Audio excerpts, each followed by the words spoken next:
Sejam bem-vindos ao QuimiCast, meus queridos químicos. Hoje vamos falar sobre um assunto aquático, a eutrofização. Vamos falar com os especialistas do assunto. E o primeiro deles é o Daniel, que vai falar melhor sobre o mesmo como um todo. A eutrofização é um fenômeno que ocorre como consequência do aumento da quantidade de nutrientes no ambiente aquático.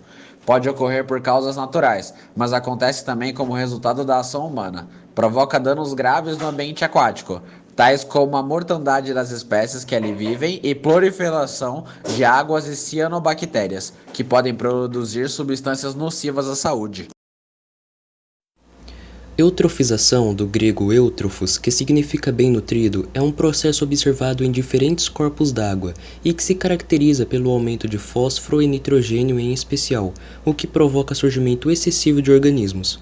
Um ambiente eutrofizado acaba adquirindo uma coloração turva e a quantidade de oxigênio diminui, o que causa a morte de várias espécies. A eutrofização pode ocorrer como resultado da ação humana ou ainda possuir causa natural.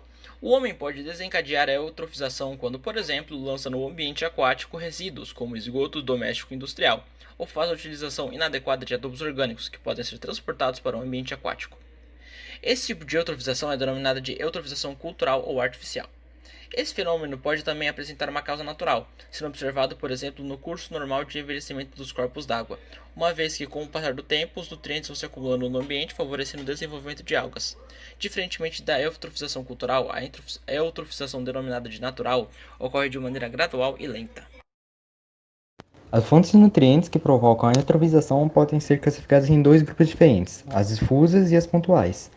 As fontes pontuais são aquelas em que o fornecimento de nutrientes ocorre em locais específicos, como o lançamento de esgotos em rios, por exemplo.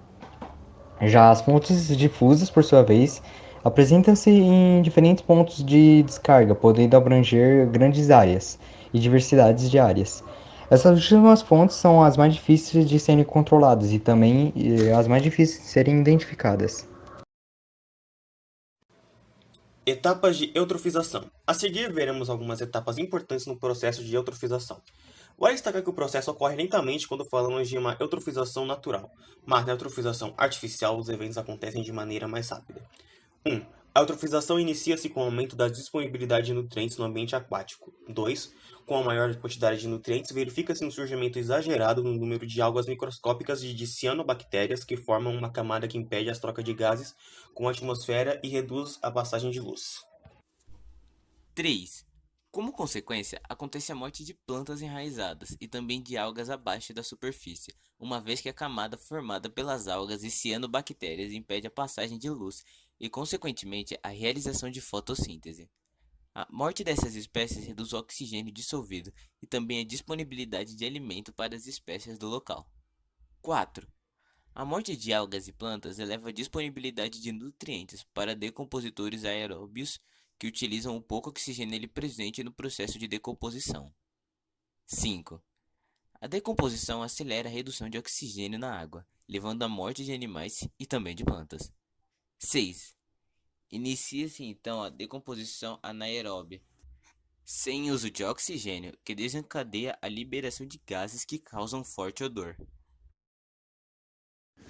Consequência da eutrofização. A eutrofização é um processo que gera efeitos graves no ambiente aquático e pode prejudicar também a atividade humana. Veja a seguir alguns dos principais prejuízos desse fenômeno.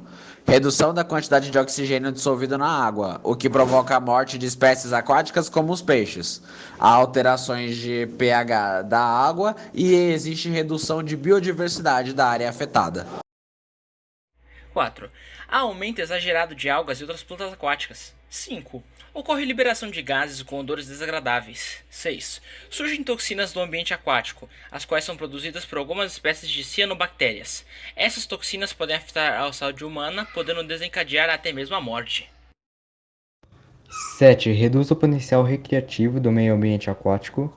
8. Reduz a pesca no local. 9. Reduz a navegação e a capacidade de transporte na área. 10. A perda financeira em decorrência dos altos custos para o tratamento da água. Existem muitas formas de se tentar resolver esse problema, atacando a causa, ou seja, tomando medidas sanitárias para que uma pequena quantidade de nutrientes chegue em água, ou atacando a consequência, ou seja, as próprias algas. Pode-se tentar eliminá-las de diversas formas, porém é um processo demorado e nem sempre com resultados eficientes. Nossos corpos d'água, portanto, devem receber uma especial atenção para que ecossistemas aquáticos inteiros não deixem de existir. Obrigado por assistirem o podcast até aqui. Se vocês gostaram do nosso conteúdo e acham que devemos ter mais visualizações, por favor, compartilhe com seus amigos.